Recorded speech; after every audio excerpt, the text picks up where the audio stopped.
Mic check, mic check. What's kicking, family? I'm glad you've clicked in so I can check in with you. That's right, it's Mr. Batch, the Linsomniac. Yes, I have Linsomnia. Now, last night, the Knicks took an L to the Miami Heat. What was it, 102-88 or something to that effect? The Heat have won their last set of 10 games, 10, 12 games by the double-digit margin. The whole thing about, Linsanity will be stopped and it'll be over. Let me put it to you like this. It's not over until the fat lady sings. Now, fat lady ain't singing until the end of the season and we're not in the playoffs. That's when she's going to be singing and warbling. But right about now, she's not even tuning up in the wings, off stage, off camera, behind the curtains. That's not what's happening right now. So what I'm getting a real good kick out of is that everybody is saying that Linsanity is over, that it's stopped, that it's dead. If you watched the game last night, the Miami Heat did a very good job of doubling him, running the double team at him, doubling the pick and roll, the high pick and roll. The Miami Heat had a night off to at least get prepared for this big game coming up. Now, granted, Stat, he really hasn't been himself. Hasn't been his explosive self. He had that one move on the baseline where he went around and did a slam dunk, but to me, he didn't get enough lift.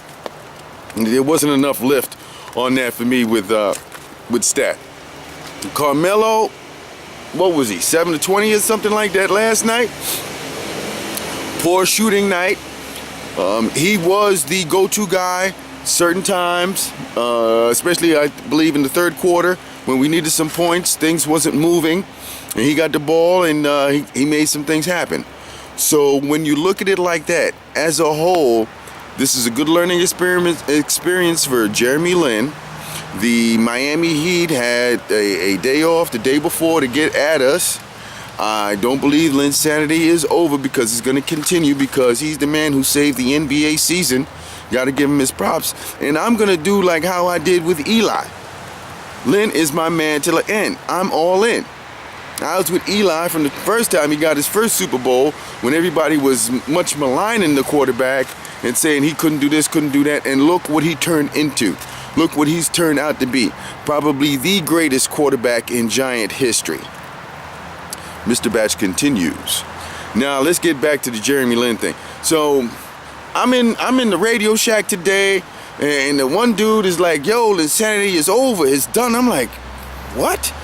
It's not finished?" Yo, he had one bad game. The defense keyed in on him, and then I dropped it on him like this. I said, "What about my man Skip Tumalu?" For those of you out there who don't know who Skip Tumalu was, or is and was at the time, was that he is a New York City blacktop schoolyard legend. I mean, doing everything. And he got his chance in the NBA. And his name, Rafer Alston. Hello? Okay? So when I said, what about my man Rafer? I said, what about my man Skip Tumalu? He said, well, yeah, Skip Tumalu, but he didn't get there with all that fanfare. Skip Tumalu had all that crazy fanfare here in New York City. Everybody knew who he was. Everybody. From Dykeman to West 4th Street, you name it. Out to Queens, up here in the Bronx. You name it. They knew who he was. The pro ball players knew who he was because when they come and they play the summer ball here around the various parks in New York City, you know who the ballers are who are not in the NBA. Now let me get back to the Jeremy Lin thing. Jeremy Lin, 2 years in the NBA. You see what he's done coming out the box. His first victim was Deron Williams. And Deron Williams was so pissed, he came out like a man possessed to do in the Knicks. And hey, he had 38 points, 8 3-pointers. Now with all this hype, it's extra for the Knicks. Extra, understand y'all? Extra. Nobody wants to hear about Jeremy Lin, even though he saved the NBA. Think about the ratings and as such, about the global marketing as the bigger picture.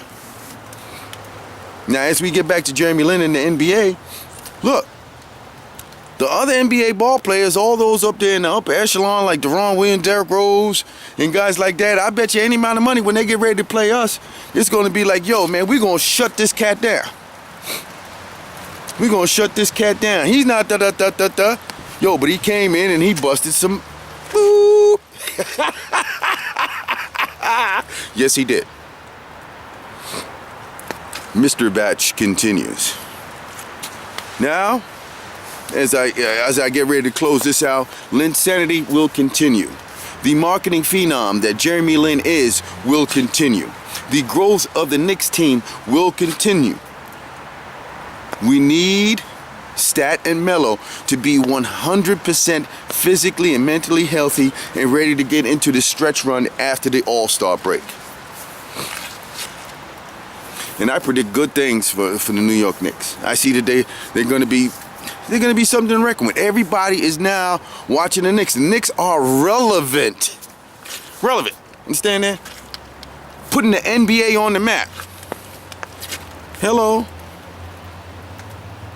If it isn't for Jeremy Lin and all his exploits and, you know, and the NBA getting that hype, come on, isn't it because of Linsanity? Don't be foolish, folks. Don't be foolish. And I'm looking for the Knicks to do much better when we get in the playoffs than we did last year when we went on for due to the fact that Stat was hurt. We lost Chauncey Billups. We did get a win during last year against the Miami Heat. You know, so, you know, it's all relative. So this is a good learning curve for the kid. The team needed to step up and help him out a little bit more. They was a little lethargic and stuff like that, but I'm going to close with this. Linsanity will continue throughout the end of the season. And all those other teams that don't know his name will know it now after the All-Star weekend. This is Mr. Batch. I'm out of here like I stole something. Peace.